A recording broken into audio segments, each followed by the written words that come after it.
নমস্কাৰ এই মুহূৰ্তত জনাইছো অসমৰ প্ৰত্যেকগৰাকী জনসাধাৰণৰ বাবে কেইবাটাও গুৰুত্বপূৰ্ণ খবৰ।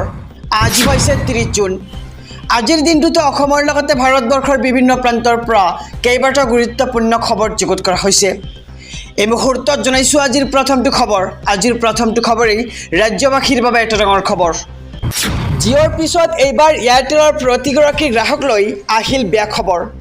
জিঅ'ৰ পিছতে এয়াৰটেলে বৃদ্ধি কৰিলে ৰিচাৰ্জৰ দাম। এয়াৰটেলৰ গ্ৰাহকৰ ওপৰত পৰিল পুনৰ মাধমাৰ। জিঅ'ৰ সমান্তৰালকৈ এয়াৰটেলে বৃদ্ধি কৰিলে সকলো প্লেনৰ নিৰিখ আৰু এয়াৰটেলৰ গ্ৰাহকসকলে ৰিচাৰ্জৰ বাবে সাজু হওক অধিক দাম ভৰিবলৈ। এয়াৰটেলৰ প্ৰতিটো প্লেনৰ নিৰিখ 10ৰ পৰা 21% বৃদ্ধি কৰা হৈছে। প্ৰিপেইড আৰু পোষ্টপেইড উভয় ৰিচাৰ্জৰ ক্ষেত্ৰতে বৃদ্ধি পাব দাম আৰু অহা 3 জুলাইৰ পৰাই অধিক ব্যয়বহুল হৈ পৰিব এয়াৰটেল ৰিচাৰ্জৰ দাম আৰু এয়াৰটেলে হঠাৎ নিৰিখ বৃদ্ধি কৰাক লৈ লাগিছে এটি হাহাকাৰ এয়াৰটেলৰ প্ৰতিগৰাকী গ্ৰাহকৰ মাজতেই। আৰু কোনটো প্লেনত কিমান বৃদ্ধি পাইছে নিৰিখ আমি সবিশেষ জনাই যাম যে এয়াৰটেলৰ 28 দিনৰ 179 টকাৰ প্লেনৰ দাম হ'বগৈ এতিয়া 199 টকা আৰু বছৰেকীয়া ডাটা পেক আৰু পোষ্টপেইড সকলোৰে বৃদ্ধি পাব নিৰিখ আৰু বহুল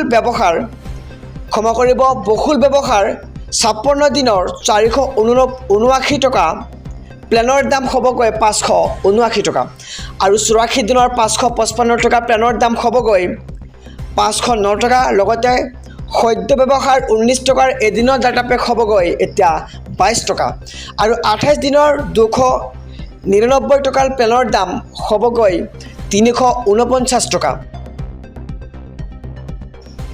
আহি গ'ল নতুন নিয়ম। এতিয়াৰে পৰা বাইক আৰক্ষীয়ে ভৰিব নালাগে ফাইন। যাৱতীয় নথি নাথাকিলে ফাইন ভৰিব নালাগে বাইক আৰক্ষীয়ে হেলমেট নিপিন্ধিলেহে বাইক আৰক্ষীৰ পৰা ল'ব পাৰিব ফাইন আৰু যাৱতীয় নথি নাথাকিলে আৰক্ষীয়ে দিব জাননী। আৰু কেবিনেট বৈঠকৰ অন্তত হিমন্ত বিশ্ব শৰ্মাৰ এই ডাঙৰ ঘোষণা আৰু শীঘ্ৰেই এই সন্দৰ্ভত জাৰি কৰা হ'ব SOP।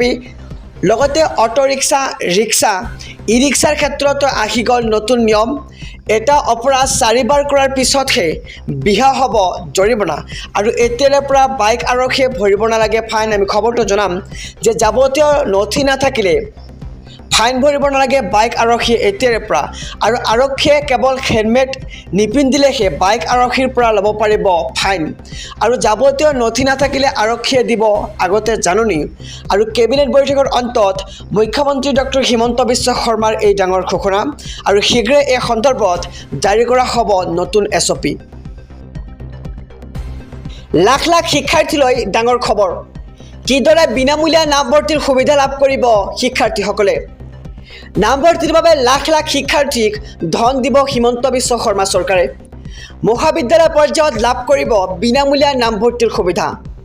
বিনামূলীয়া নামভৰ্তিৰ বাবে কি কি নথি পত্ৰৰ প্ৰয়োজন হ'ব আমি সবিশেষ জনাই যাম এইখন ভিডিঅ'ৰ যোগেদি। শিক্ষাৰ্থীসকলৰ পিতৃ মাতৃ চৰকাৰী বা চৰকাৰৰ অধীনস্থ নিগম নিয়াকত কৰ্মৰত হ'ব নালাগিব। পিতৃ মাতৃৰ আয়ৰ প্ৰমাণপত্ৰ দাখিল কৰিব লাগিব ছাত্ৰ ছাত্ৰীসকলে। আয়ৰ প্ৰমাণপত্ৰ নাথাকিলে পৰিয়াল পৰিচয় পত্ৰ অথবা ৰেচন কাৰ্ডখনৰ আয়ৰ বৈধ প্ৰমাণপত্ৰ ৰূপে গণ্য কৰা হ'ব। ছাত্ৰ ছাত্ৰীসকলে নিয়মীয়া শিক্ষাৰ্থী হিচাপে নামভৰ্তি কৰিব লাগিব। লগতে 22,30,257 গৰাকী শিক্ষাৰ্থীয়ে প্ৰজ্ঞান ভাৰতী আঁচনিৰ অধীনত লাভ কৰিব বিনামূলীয়া নামভৰ্তিৰ সুবিধা। নামভৰ্তিৰ বিপৰীতে পৰিশোধ কৰিবলগীয়া মাচুল মহাবিদ্যালয় কৰ্তৃপক্ষক 10 জুলাইত আদায় দিব চৰকাৰে। এই মুহূৰ্তত জনাইছোঁ আজিৰ 4ৰ্থ নম্বৰ খবৰটো। চৰকাৰী ঘৰৰ বাবে প্ৰদান কৰা হ'ব 3,50,000 টকা। দৰিদ্ৰ লোকৰ বাবে বৃহৎ ঘোষণা এইবাৰ কংগ্ৰেছৰ। মোদী চৰকাৰৰ আঁচনিক পিছ পেলাই কংগ্ৰেছৰ বৃহৎ আঁচনি। পকী ঘৰ নিৰ্মাণ কৰিবলৈ বেংক একাউণ্টত প্ৰদান কৰা হ'ব এই ধনৰাশি আৰু নিৰ্বাচনৰ সময়ত জনতাক দিছিল কংগ্ৰেছে এই প্ৰতিশ্ৰুতি আৰু জনতাক দিয়া প্ৰতিশ্ৰুতি আখৰে আখৰে পালন কৰিছে এতিয়া কংগ্ৰেছে আৰু দৰিদ্ৰ লোকৰ বাবে এই বৃহৎ ঘোষণা কংগ্ৰেছৰ। মোদী চৰকাৰৰ আঁচনিক পিছ পেলাই কংগ্ৰেছৰ এই বৃহৎ অভিলাষী আঁচনি। পকী ঘৰ নিৰ্মাণ কৰিবলৈ বেংক একাউণ্টত প্ৰদান কৰা হ'ব এই ধনৰাশি আৰু কোৱা হৈছে যে 3,50,000 টকা প্ৰদান কৰা হ'ব চৰকাৰী ঘৰ নিৰ্মাণৰ উদ্দেশ্যে। এটা ওয়েদাৰ আপডেট। ৰাজ্যৰ প্ৰান্তে প্ৰান্তে ধাৰাসাৰ বৃষ্টিপাত প্ৰচণ্ড গৰমৰ মাজতে আহিল মুছলধাৰ বৰষুণ আজি ৰাজ্যৰ 14খন জিলাত য়েলো এলাৰ্ট জাৰি কৰিছে আঞ্চলিক বতৰ বিজ্ঞান কেন্দ্ৰই কোকৰাঝাৰ চিৰাং গোৱালপাৰা কামৰূপ গ্ৰাম্য নলবাৰী নগাঁও কাৰ্বি আংলং গোলাঘাট কৰিমগঞ্জ হাইলাকান্দি কাছাৰ লখিমপুৰ ধেমাজিত য়েলো এলাৰ্ট জাৰি কৰিছে আঞ্চলিক বতৰ বিজ্ঞান কেন্দ্ৰৰ ফালৰ পৰা আৰু ৰাজ্যৰ প্ৰান্তে প্ৰান্তে এতিয়া ধাৰাসাৰ বৃষ্টিপাত দেখিবলৈ পোৱা গৈছে প্ৰচণ্ড গৰমৰ মাজতে আহিল এই মুছলধাৰ বৰষুণ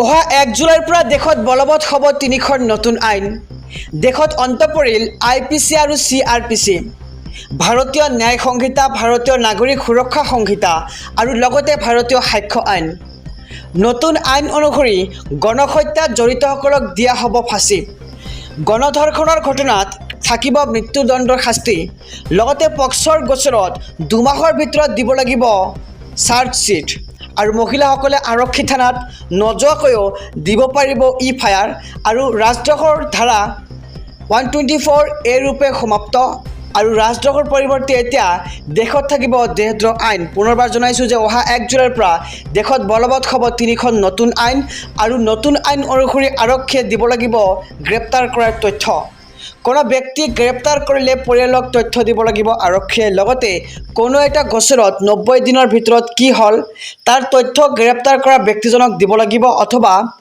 তাৰ পৰিয়ালবৰ্গক জনাব লাগিব আৰু হিট এণ্ড ৰানৰ গোচৰত 10 বছৰৰ কাৰাদণ্ড দিয়া হ'ব লগতে কিশোৰীৰ সৈতে ধৰ্ষণত জড়িত হ'লে যাৱজ্জীৱন কাৰাদণ্ড দিয়া হ'ব আৰু সন্ত্ৰাসবাদক লৈও দেশত আহি গ'ল কঠোৰ আইন অহা 1 জুলাইৰ পৰা বলবৎ হ'ব এই আইনসমূহ আৰু মানৱ অধিকাৰৰ নামত সন্ত্ৰাসবাদক এতিয়াৰে পৰা দিব নোৱাৰিব নিৰাপত্তা ইয়াৰ উপৰিও আহিছে কেইবাটাও নতুন নিয়ম সকলো ধৰণৰ ডিজিটেল তথ্য আদালতত গ্ৰহণযোগ্য হ'ব